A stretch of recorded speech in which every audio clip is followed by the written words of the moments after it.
Hey friends, it's me, Em again, and welcome back to my channel where we talk about all things sinister. If you're interested in true crime, or if you like all things horror related, make sure you hit that like and subscribe button. That way you can join me for some morbid conversation.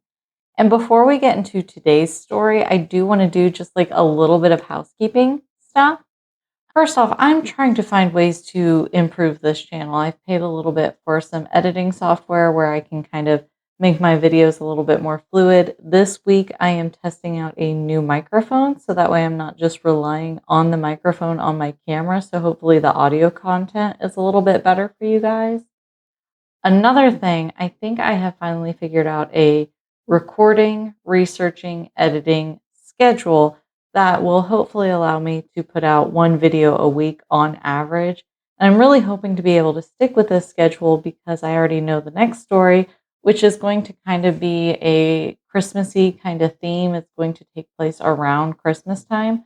So I'm really hoping to get it out the week of Christmas. That way I can kind of make it relevant. So today's chat is an absolute wild ride. Not only are we going to be talking about kidnapping and missing people, we will be talking a little bit about murder and general mysteries that have taken over 2 decades before they finally solved them.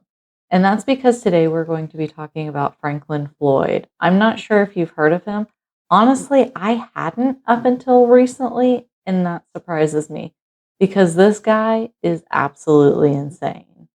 So Franklin was born in 1943 and he was the youngest out of 5 kids, and his life started out rough. His dad died when he was just a toddler, which left his mom to raise 5 kids on her own, one income, one support system, just her by herself.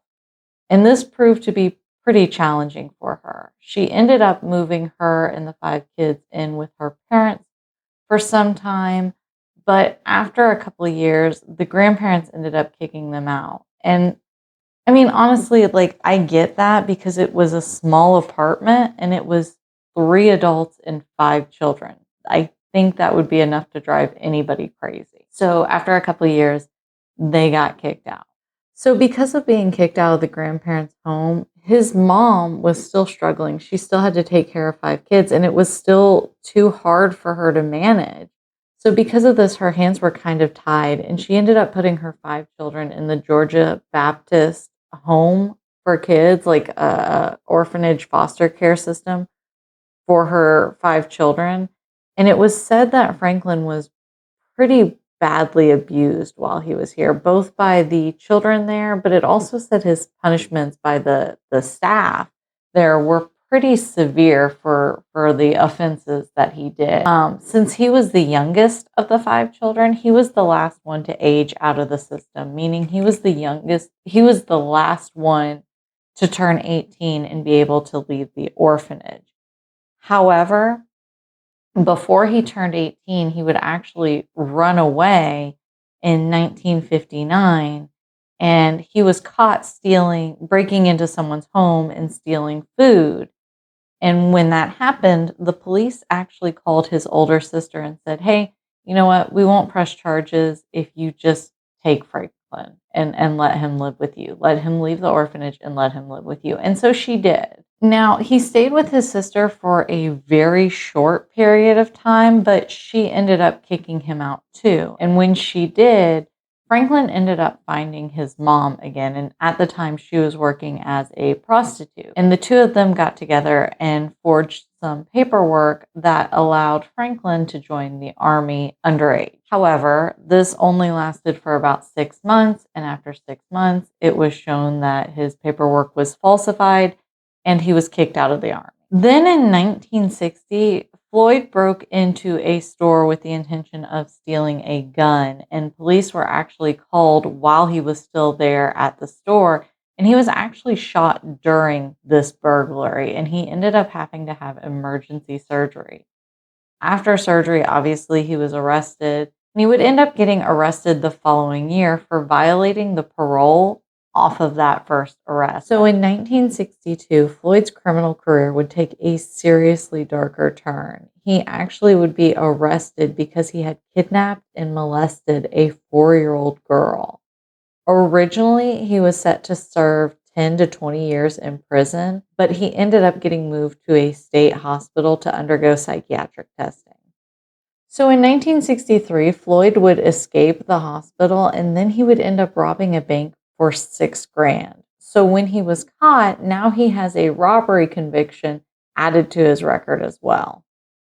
While serving time, Floyd would end up being transferred amongst several different prisons, but he would wind up back at the Georgia State Prison. And it was there that he met a fellow prisoner named David Dial. Franklin did end up getting released in November of 1972, but literally in January of 1973, he would be arrested again. And this time he would be arrested because he would force a woman into her car where he would sexually assault her. Now, at the time of this particular arrest, David Dial had been released from prison, his friend. And so he would convince David to post bail for him. And so he ended up getting out on bail from this charge. Now, as you all know, bail is posted and it's a guarantee for you to show up in court. But Franklin just decided not to show up in court, and instead he would begin to live a life as a fugitive. He would go on the run. Now, this is where shit really starts to get interesting. Horrible, but interesting. And so since he's on the run from the police, Franklin begins his life of cycling through different aliases. At one time, he was using the alias of Brandon Williams. And during this time, that is when he began to date and eventually end up marrying a woman by the name of Sandy Chipman. Now, Sandy had 4 children from previous relationships at the time of them getting together. The two did end up getting married very quickly after they first started dating, and the blended family ended up moving together to Dallas, Texas. In 1975, while the family was living in Texas, Sandy would end up getting arrested for writing and passing bad checks. She would end up having to serve 30 days in jail, and at the time, she just left her kids in Frank's care to go serve time in jail. When she got out of jail and returned to her residence, it was abandoned. Franklin was gone.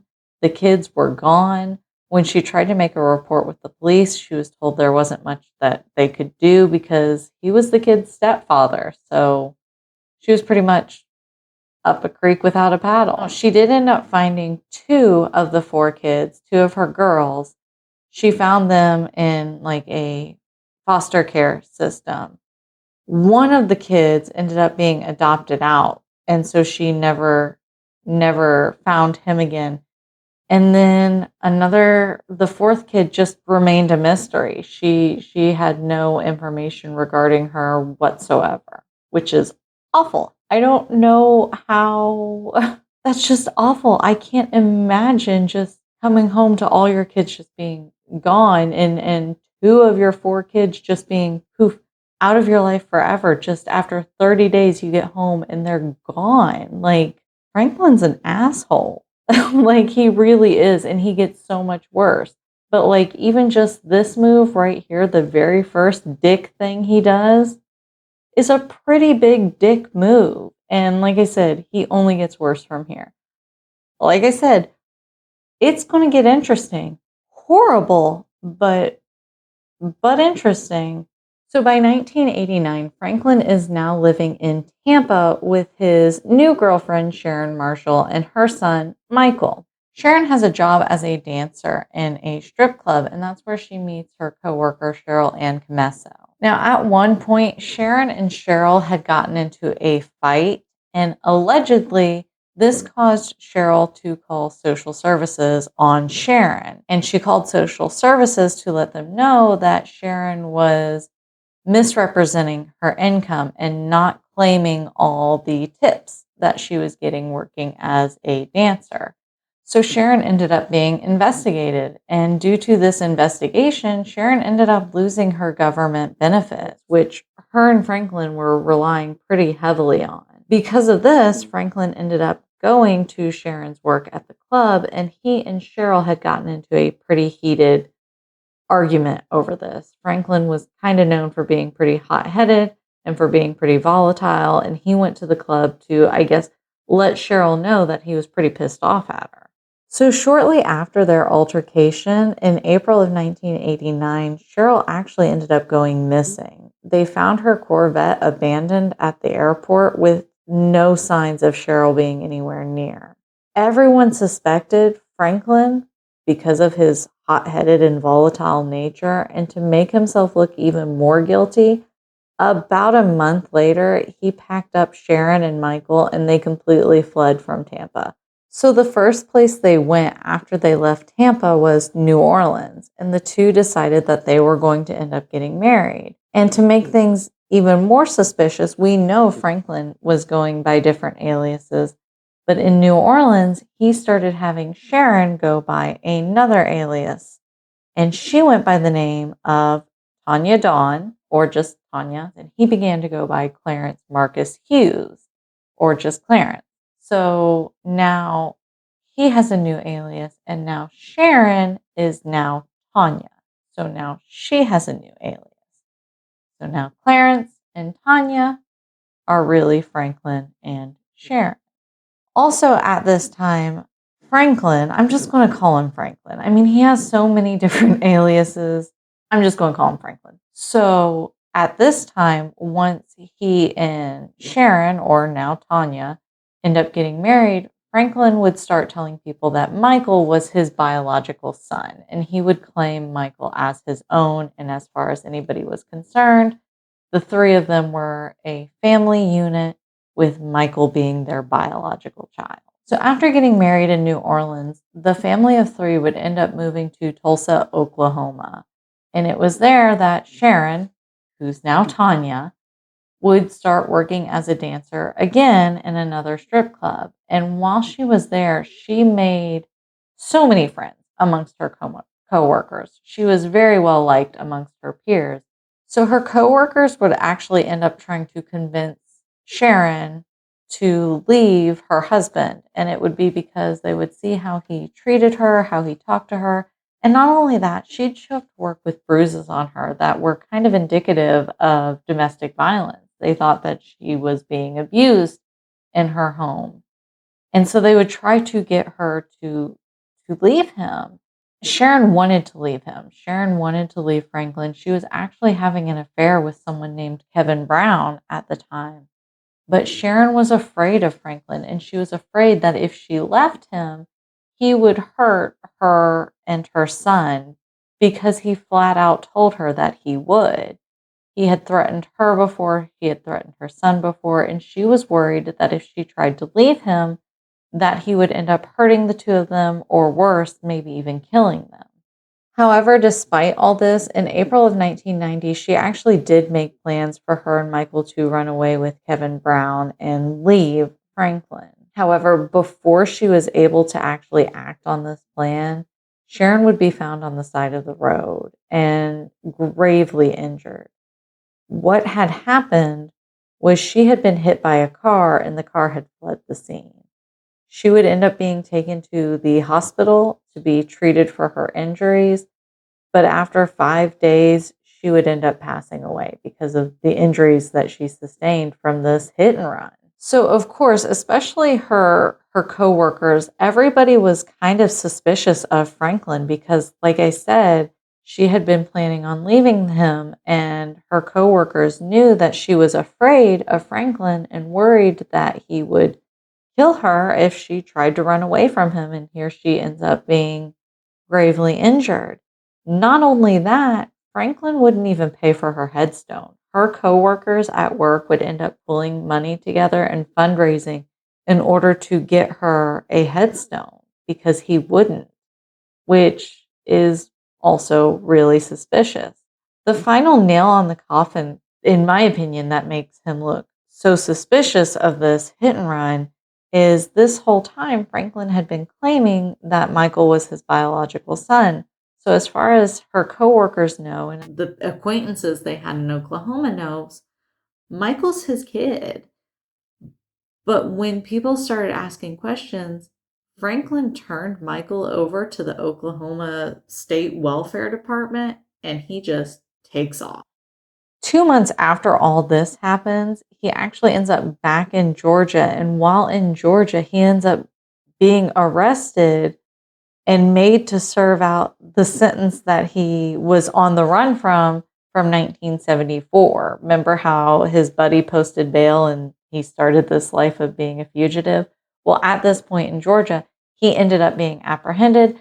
They found out who he was and, dude, you're on the run. You haven't even served your sentence. And so he was made to serve out that original sentence from 1974. While he was serving this sentence, I'm not sure what prompted this motivation, but Michael's DNA was actually tested and compared to Franklin's, and officials knew that Michael was not biologically related to Franklin. Franklin would end up getting released in 1993. He served 33 months, so almost 3 years before he was out of jail again. However, Franklin, being who he is and being unable to just stop breaking the law, he would attack a woman on July 4th of 1994, so like not even a year later, and then he'd get arrested for it a little while later on August 19th. And so he'd be back in jail. However, because they didn't learn anything, he was also released on bond for that charge. So it wouldn't even be a full month later that Franklin would actually want to find Michael and would end up not only finding Michael, but finding out the school that Michael went to and going to that school on September 12th and tying up the principal and kidnapping Michael and then going on the run again with this 6-year-old boy. Now, he would be on the run for 2 months before he was caught, and this time he was caught in Kentucky. And when he was caught, there was no sign of Michael whatsoever, and he would not respond to any questions about him, would not give any information other than, oh yeah, I put him someplace safe. Floyd would plead guilty to kidnapping, but that's about as much information as he would give. So now we're going to start to unravel this whole tale and have some wrenches thrown into the storyline. When they were investigating, trying to find where Michael is, because they've caught Franklin, but they don't know where Michael is, they would end up scouring Franklin's truck, and on the inside part of his truck, taped to the gas tank, they would find pictures. And these pictures would be of a woman that was badly beaten and looked like she had been tortured, beat all to heck. And these would be pictures of Cheryl, Sharon's former coworker that ended up going missing. And they would end up finding Cheryl's remains. So Franklin was then charged with her murder because they found pictures of her beaten to hell in his possession. So not only would he be charged with her murder, he would be convicted of her murder, and he would be sentenced to the death penalty. And originally, the death penalty was supposed to be carried out in 2002, but it didn't happen. I mean, he's still on death row right now, so dragging their feet. So that isn't even the big twist. I mean, we all kind of suspected that he was responsible for making Cheryl disappear when they found her remains and found that she was likely murdered. There was even more suspicion that, yeah, it was probably Franklin, but this was just kind of like the nail in his coffin, per se. It wasn't a surprise to anybody, is what I'm getting at. The big twist happened in 2013. 2013, FBI decides that they're going to start going over previous cold cases and specifically like missing children cold cases. And so they pull out the cold case of Michael Hughes. And nobody has seen or heard from Michael since his kidnapping in 1995. So it's been almost 2 decades, nor have his remains been found. He just disappeared off the face of the earth. So they start looking into this and they decide to see if Franklin will talk to anybody about this. He's on death row. He's getting old. They go to see if he will give them any kind of information. And it opens up a serious can of worms. So the biggest twist is that Sharon Marshall, who would later be known as Tanya Hughes, Michael's mother, was not actually Tanya Hughes, nor was she Sharon Marshall. Her name was actually Suzanne Savakis, and Suzanne Savakis was the fourth missing child of Sandy Chipman from way back, Franklin's first wife. And she was actually abducted by Franklin when she was about 3 or 4 years old. So she was just little. It was his stepdaughter. He would raise her, change her name to Sharon, put her through high school, put her through school, raise her as his child. She would end up going away and getting pregnant with Michael, but then I guess like Stockholm syndrome, after being groomed and raised by your abuser for so many years, she would end up coming back. And when she would end up coming back to Franklin, that is when he began introducing her as his girlfriend and not as his daughter. And he had jumped around so many different locations that nobody that nobody that knew him at that time had known her as his daughter. They had only known her as his girlfriend. And so he had raised this child and groomed this child. And not only that, but from my understanding, there's pretty definitive proof that there are some very inappropriate, I mean, the whole thing is inappropriate, but from my understanding, he was physical with her the entire time he had her.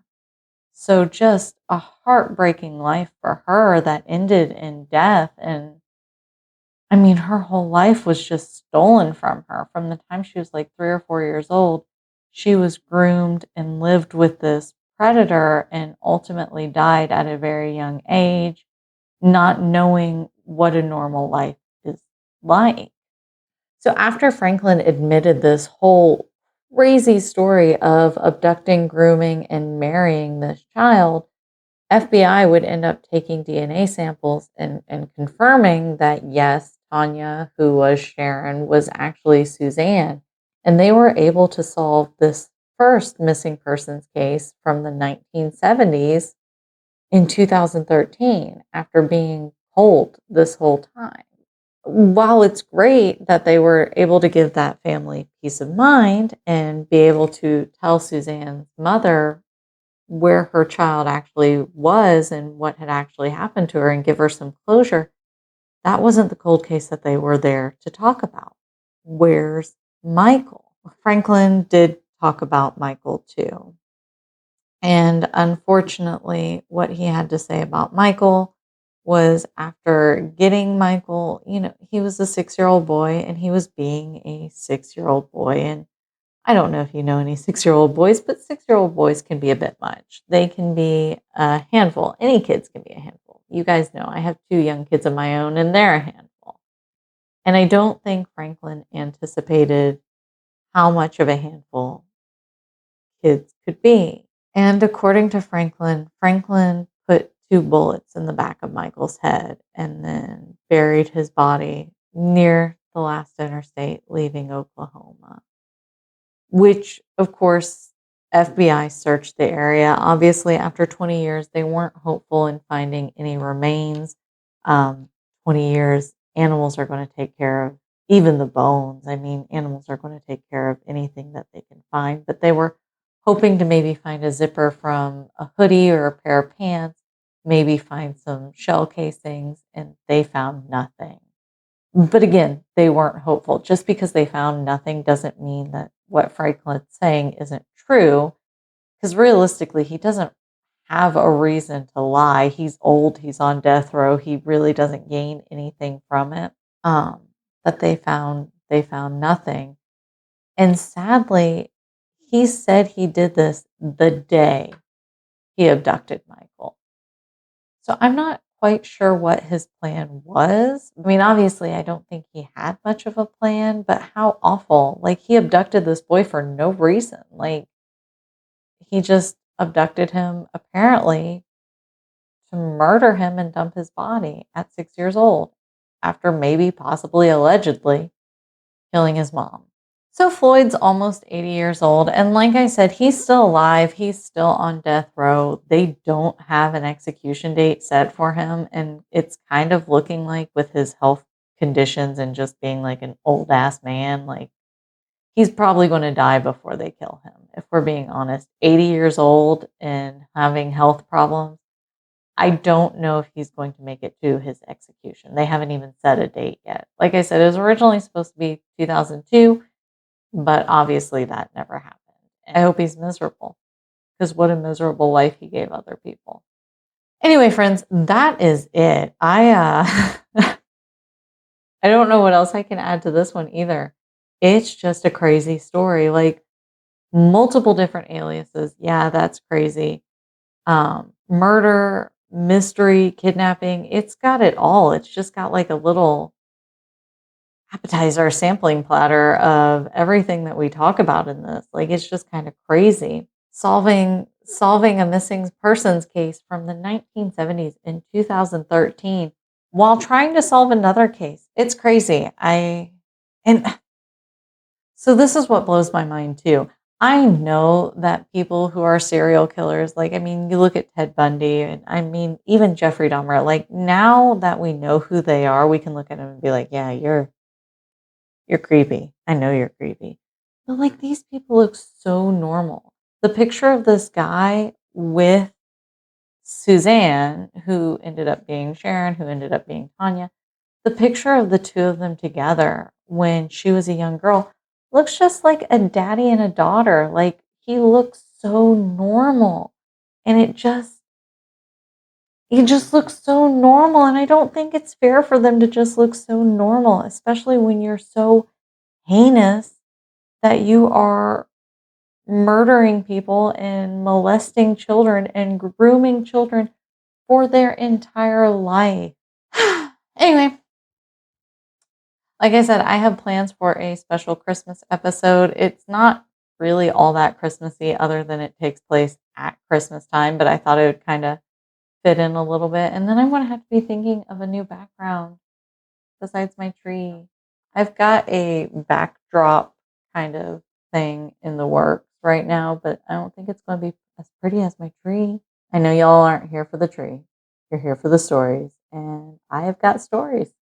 And so if you're here for the stories and you like the stories, hit the like and subscribe button. That way you can stay for the stories. I hear you can turn on a post notification bell too and be told every time I have a new story to tell. So why don't you do that? And while you're doing that, I'll work on the next one, and I will see you then. Bye.